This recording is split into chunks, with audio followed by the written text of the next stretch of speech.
என்னையவே கலாய்ச்சிட்டு இருக்கிறீங்களா? இருங்கடா. வெறித்தனமா இந்த ஆண்டே கம்பேக் கொடுக்கும் சங்கர். என்ன படமா இருக்கும்? வாங்க விரிவா பார்க்கலாம். நம்ம சேனலை இது வரைக்கும் சப்ஸ்கிரைப் பண்ணாதவங்க இருக்கிறவங்க சப்ஸ்கிரைப் பண்ணிருங்க.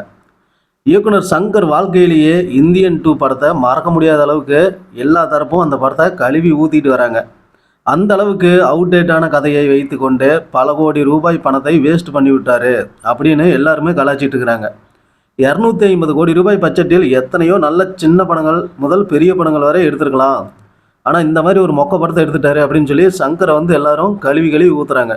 இந்தியன் 3 படம் வெளியானா இந்தியன் 2 படம் புரியும் அப்படின்னு சங்கர் தரப்பு தொடர்ந்து உறுதியாக சொல்லிட்டு வராங்க.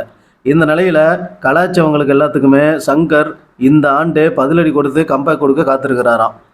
நேற்று தெலுங்கில் ராயன் பட ப்ரீ ரிலீஸ் ஈவென்ட் நடைபெற்றது. தனுஷ், சந்தீப் கிஷன் உள்ளிட்ட பலர் ஹைதராபாத்தில் நடைபெற்ற நிகழ்ச்சியில் வந்து கலந்துக்கிட்டாங்க. அந்த நிகழ்ச்சியில் பங்கேற்று பேசிய தில்ராஜ், சங்கரின் கேம் சேஞ்சர் படம் இந்த ஆண்டு கிறிஸ்துமஸ்க்கு வெளியாகும் அப்படின்னு சொல்லி அறிவித்தார். ராம் சரண், கியாரா அத்வானி, எஸ்.ஏ. சூர்யா, சமுத்திரகனி உள்ளிட்ட பலர் நடிப்பில் பொலிட்டிக்கல் த்ரில்லர் படமாக முதல்வன் பாணியில் உருவாகியுள்ள இந்த கேம் சேஞ்சர் திரைப்படம் பார்த்திங்கன்னா நிச்சயம் சங்கருக்கு வந்து மீண்டும் ஒரு வெற்றி படமாக அமையும் அப்படின்னு எதிர்பார்க்கப்படுது. இந்தியன் 2 படத்தால் சங்கரால் சாதிக்க முடியாத அந்த 1000 கோடி பாக்ஸ் ஆஃபீஸ் அப்படிங்கிற வசூலை வந்து இந்த கேம் சேஞ்சர் வந்து கண்டிப்பாக நிச்சயம் சாதிக்கும் அப்படின்னு சொல்லி எதிர்பார்க்கப்படுது. என்ன நடக்குன்னு பொறுத்திருந்து பார்க்கலாம்.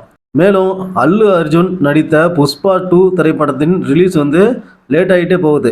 அடுத்த ஆண்டு மார்ச் அல்லது ஏப்ரலில் தான் வரும் அப்படின்னு தெரிஞ்சதும் சங்கர் மற்றும் ராம் சரண் 2 பேரும் டிஸ்கஸ் பண்ணி நாம் வந்து கேம் சேஞ்சர் படத்தை சீக்கிரம் முடித்து இந்த வருஷமே கொண்டு வந்துடலாம் அப்படின்னு ஒரு பிளானுக்கு வந்துட்டாங்க. படப்பிடிப்பு சமீபத்தில் நிறைவடைந்த நிலையில் போஸ்ட் ப்ரொடக்ஷன் பணிகளை முடித்துவிட்டு படத்தை வந்து வர கிறிஸ்மஸ் வெளியீடாக கொடுக்க போவதாக தில்ராஜ் வந்து கூறியிருக்காரு. கேம் சேஞ்சர் படமும் சங்கருக்கு சொதப்பி விட்டுருச்சுன்னா அதுக்கு பின்னாடி சங்கர் தலைமையில் ஒரு மிகப்பெரிய இடி விழுந்த மாதிரி ஆயிரும் அப்படின்னு எல்லாரும் தங்களோட கருத்துக்களை சொல்லிட்டு வராங்க.